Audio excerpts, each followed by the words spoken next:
boy, am I excited.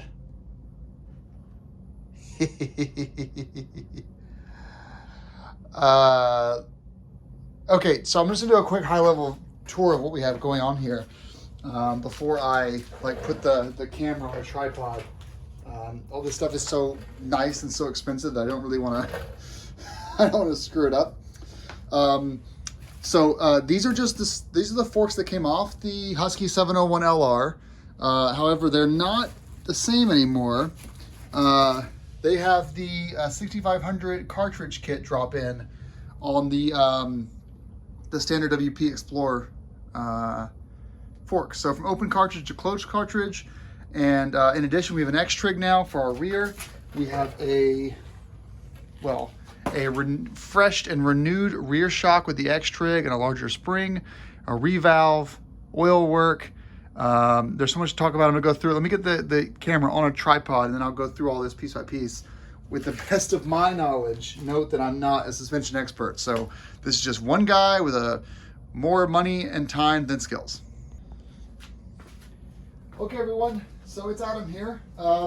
What you see in front of you is this. It's the WP Pro 6500 cartridge kit for pretty much every dirt bike that KTM Husqvarna makes can accept this drop-in kit.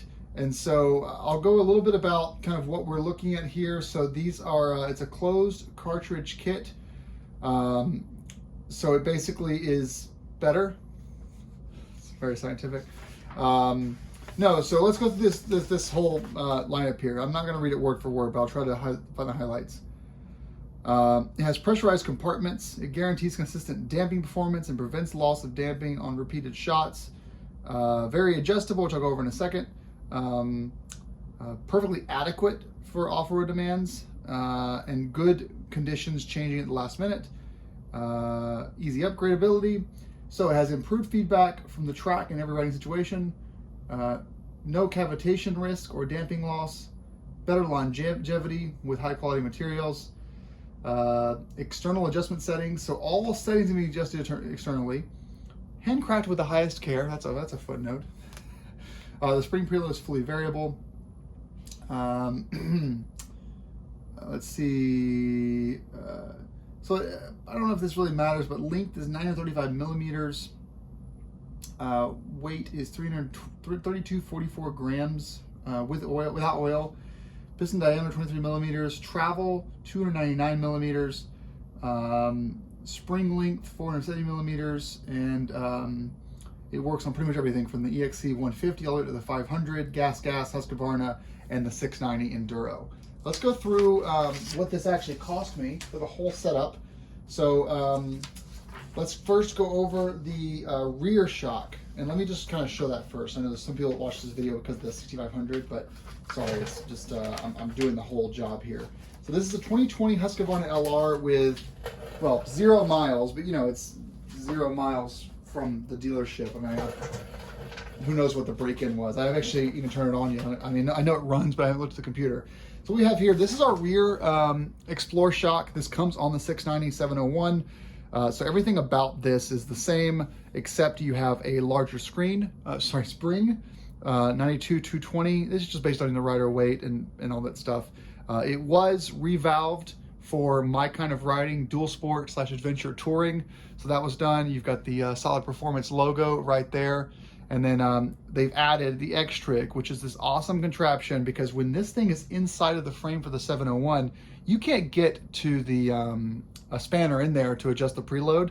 And the X-Trig just takes an 8mm socket. It sits off to the side, and you can actually just put an 8mm in there, and you can increase or decrease the preload at will with this guy in place. And it's just a lot easier to adjust it when you're on the trail.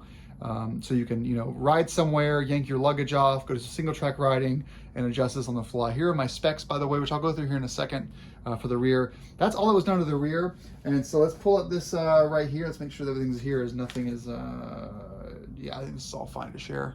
So $613.96 is what we paid for this. I've got some really weird lighting problems going on today.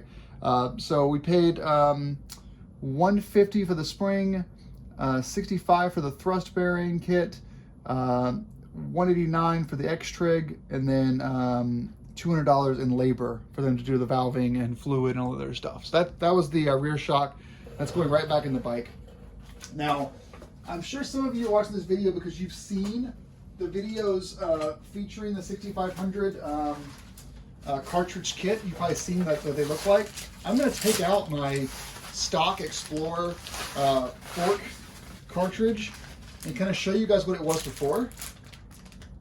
So here's the stock kit right here. Well, it's kind of hard to see, but all you've got is the compression rebound on the top and then nothing else. That's all you've got from the stock setup.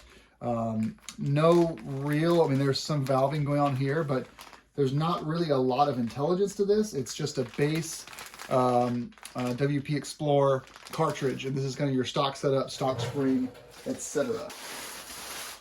And real quick, the beauty of what I've done is I have taken a 0 mile bike and I've yanked out the Explorer front fork. And so what I could do is this, because this is gonna drop into any 350, 500 EXCF or W, I can actually just take this to a WP service center, have them put the stock cartridge back in when I go to sell the Husky 701 and move this kit over to any new bike I want to. So, you know, that's a really nice thing about this kit is I can move it around at ease. The rear, less so. Now here's the stock stuff that came off the rear shock. Now, let's look at what this cost actually before we move on. Where'd you go?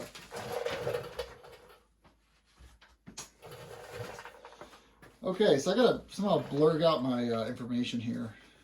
Let's see if that works. So here's the rear kit price and everything. So you've got basically the cartridge kit was $12.99, $135 for the springs, and then in total they charged me. That was on my rider profile and settings. In total they charged me $16.63 for the rear service, or for the front service, including the $12.99 for the cartridge kit, and then in total it was $23.90 with shipping both ways to get this done. Pretty cool. So let's look at this thing up close. Now I can't open it up, obviously. I wouldn't dare. You guys have seen my videos in the past, but let's take this one out. This is probably the, I would assume the left side. Yeah, because there's the brake carrier on it. So on the bottom here, you have preload adjuster. So you've got preload adjuster on the bottom there. So both sides have that in there. And then you've got on the top here, you've got more adjustments on the top. So you've got high-low compression. And on the top here, you've got different fork settings for each fork. But here's your top on your left side where the brake is. Let's take the right side out. These are heavy. Here's your right side, again, bottom and then top right here. Now what I did do was I actually, before I shipped this off to them, I took the stock forks, we did the stock forks, off the bike and I kind of pushed them together with my arms like this. And when I was doing that, they were very, very supple, like pogo sticks, just, you know, happy to fully compress and then kind of kick back. And this has, I mean, it's obviously a heavier fork and heavier oil, but this has like a really strong rebound to it. I mean, you really can't even squeeze it that much before it's just like, no, sir, I don't like it. So I would say, you know, again, this is just sort of a video to show you guys what you get for your money. Having never ridden this, so having no idea what this is going to be like, I'm still extremely excited.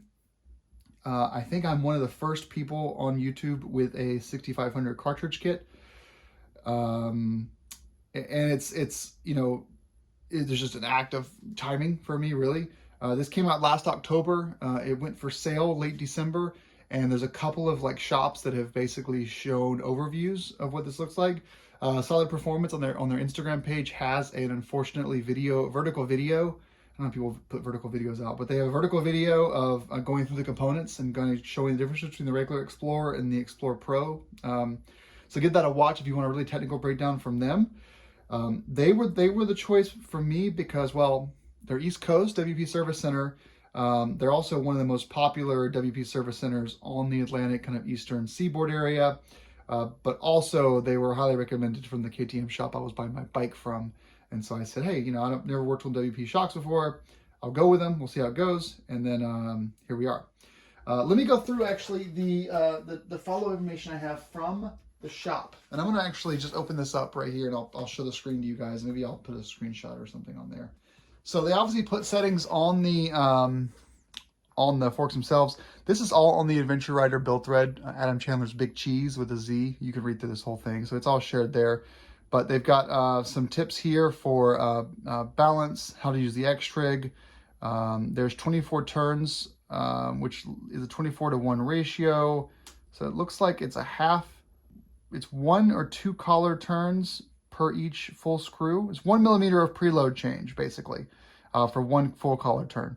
And then we've got the external fork preload adjustment, which is done here. And then the AER pressure, and then some other stuff here. So I would say just go down to the Big Cheese build thread and read through this. I'll post this with the video because we've gone on long enough.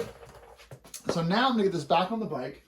And unfortunately, I'm one of the only people that has this thing that has not done a before review. I've never ridden this bike before. I have no idea how it responds. And I'm hoping that this is a really fantastic upgrade and worth the money, but I'll have no basis on what it was like before, but I'm still stoked. So let's get off this clip here and I will show you with it installed on the bike. Hi everyone. So next clip, we have the shock in. I want to talk about this for a second because this might be helpful for people that are doing this install themselves. I don't know if people are going to find this video that are doing this. I hope they do. So obviously this is the Explorer shock that came on the bike with a new spring and the X-Trig. So when you're trying to get this back in, obviously you want to have this up as high as possible without pulling any of those wires right there. And then once it's all the way up, you're going to have the bike lifted, hopefully drop this down a little bit and let it kind of sag, and that helps you kind of come in from the bottom and then come up, doom like this. But what the problem is, this 8mm piece sticking out here is going to catch right there. It's not going to get through this. And so what I found out is take a 15mm either socket or wrench and unscrew from the base and pull the entire element out. And once you do that, well, take the 8mm, unscrew that, and then take the 15mm out. Then you can, oddly enough, clockwise turn the X-Trig piece that's all the way back here. It's a piece of plastic. Pull it all the way out. It's full of grease. Then you can push this in. Now, here's the problem. When I pushed this in and I tried to get this piece back in, I couldn't because this piece was behind this part of the frame. It turns out a 3mm hex goes right here. Unscrew that completely, and then you can rotate this. And then once you rotate that forward, well, not only can you get this back in, but also now you can 8mm socket your way into the increase. So basically this 8mm socket wouldn't fit in here until I had turned the X-Trig to the right angle. And then from there, I first mounted the top bolt, and then I continually kind of raised and lowered the ABBA Skylift in order to get that bolt lined up for the lower linkage there. Torque both 90 Newton meters for the top and the rear bolt. Make sure that you've got that socket cleared there. And then last thing we're going to do before we drop this down, we're going to put this this drainage hose, and we're going to route this kind of back around in the right, once this drops, and put it back in the little zip tie locations there. But I thought I would cover that from like how to reinstall it with the X-Trig. Everything else is totally fine. I am going to spin this 8mm here a little bit just to increase preload slightly, and of course to make sure that it works, but I see no reason for it not to work. So when you're ready to adjust your preload, you just take an 8mm socket, put it in there, and then you can turn this, and you'll see this little metal piece right there will start to extend.